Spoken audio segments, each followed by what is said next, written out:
Hello everybody, today we are going to talk about something what is called variables, and we'll also talk how that interactive shell is working and how to create our own script, okay?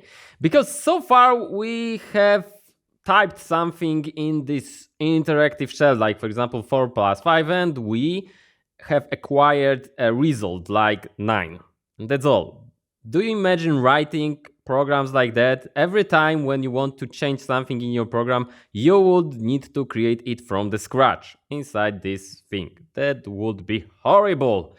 That's why we have got something what is called scripts that can be run by this Python. So we can save the code for later and we can run it later. Okay, so how could we do it? Well, we need to click on File, then on the New File, and then we have got an editor opened like this one. And as you can see, now this file that is gonna be our script is untitled. We can change this, the name of this thing, and we can type here some kind of code. So let's, for example, print something like sample, okay? And let's save it. File, save as.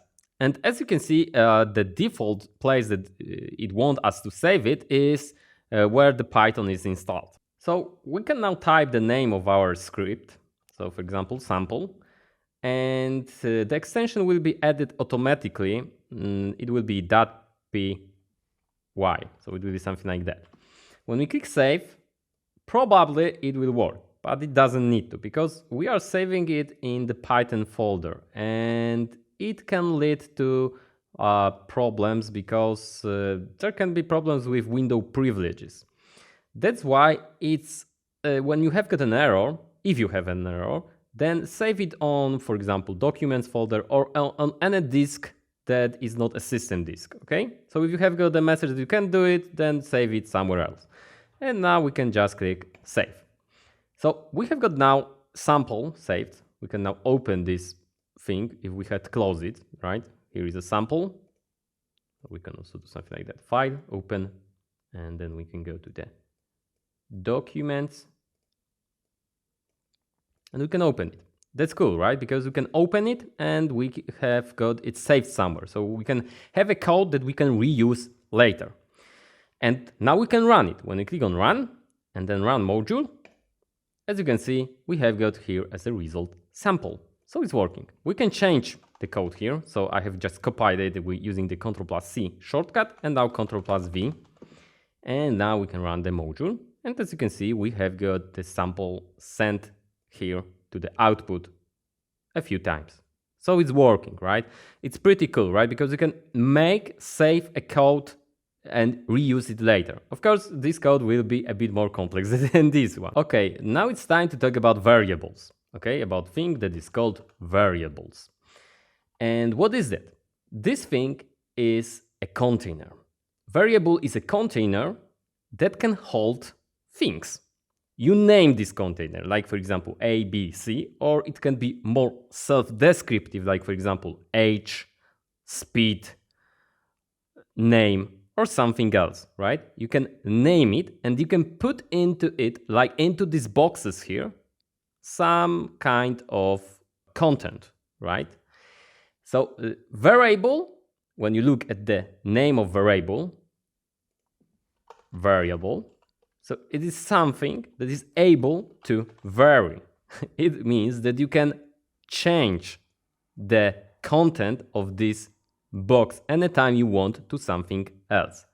So why would you need something like variable? No, oh, well, the simple way to explain why you need it is that, well, when I write something like that, 4 plus 5, I have got a result here and I don't have it anywhere saved, right?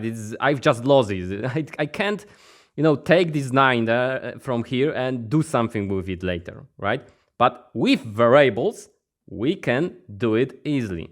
We can write, for example, A equals 4 plus 5, and then we can use this label that we called A later, and we can send it to the output. So we can send the value later out. So I can do, for example, like that, print A. And when I run the module, as you can see, we have got a 9 here on the output. We can add even more or change that value. So we can change it later to something else, like for example 10. Print A, and as you can see now we have got here 10 because we changed the value of A to 10.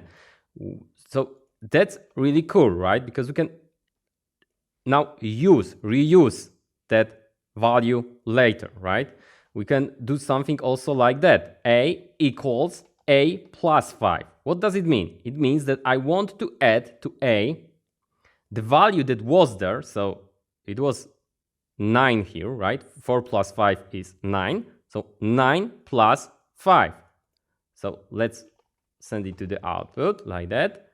Run. And as you can see, we have got now 14. That's true, right? So we can add the value that was there before.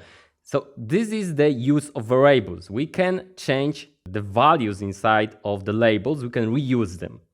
And of course, right now we put the data, the information manually, but in future you will get the content for these variables from, for example, database, from a file, from the user, right? So right now it's just a simple example, so we do not make it complex. We just assign means that we put the value manually, so we just type it like that, okay? So this is a variable. Variable is a container that holds some kind of content. And this content can be integers like this one, the sequence of characters and other things like that, but we will talk about types of variables in the future lectures. For now, just remember what is variable and why do we need this concept in order to understand what is interactive shell. Look, you have probably noticed that every time when I run the module, we have got here a message like that, restart, which means it restarts the shell. So it means that everything that was written before doesn't belong to that shell anymore. It disappeared, okay? Everything that you've done from before. But it also means that you have got now access to everything from this script still, even though the script has already been run. So when I type print A, you will notice that we have got still value 10 inside A, right? We can add to A, for example, 5, and we have got 15. We can still work on the script that's been run from this place.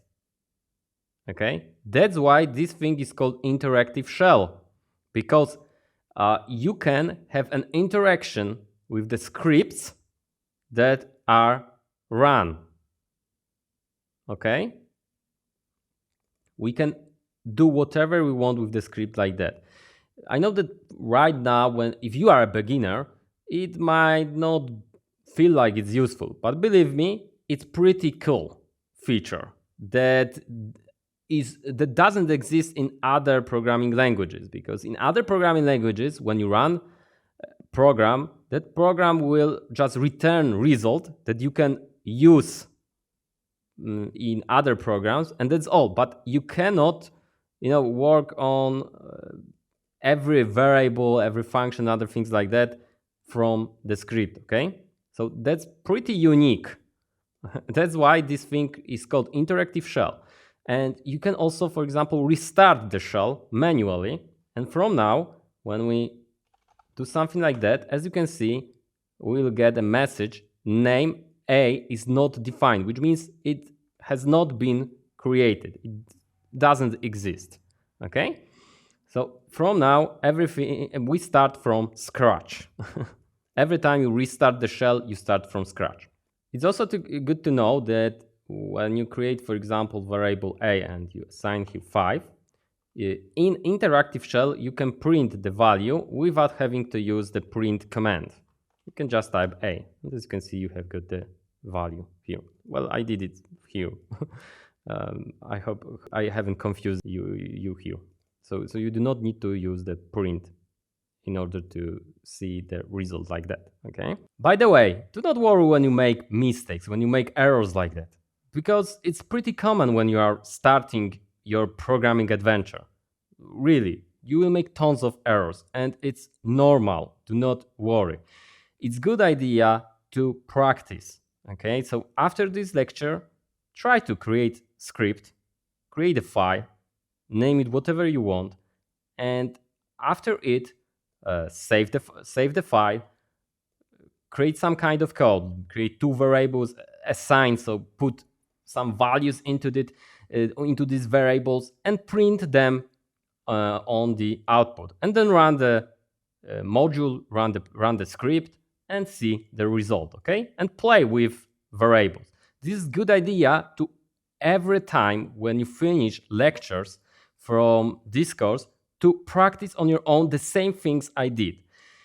And in addition to this, it's good idea to give yourself a like 5 to 20 minutes break after each lecture before you start practicing, because your brain will start to forget what it has learned, and this is the best time to learn things, because if you do not let the brain forget the thing after 20 minutes, it's gonna be in your brain for longer. It's gonna you're gonna fortify, you're gonna reinforce these memories of the things that were about to be forgotten. Okay, so remember, practice, and again practice programming after each lecture. Do the same things that I did in the lesson. And in addition to this, remember to look how I write code.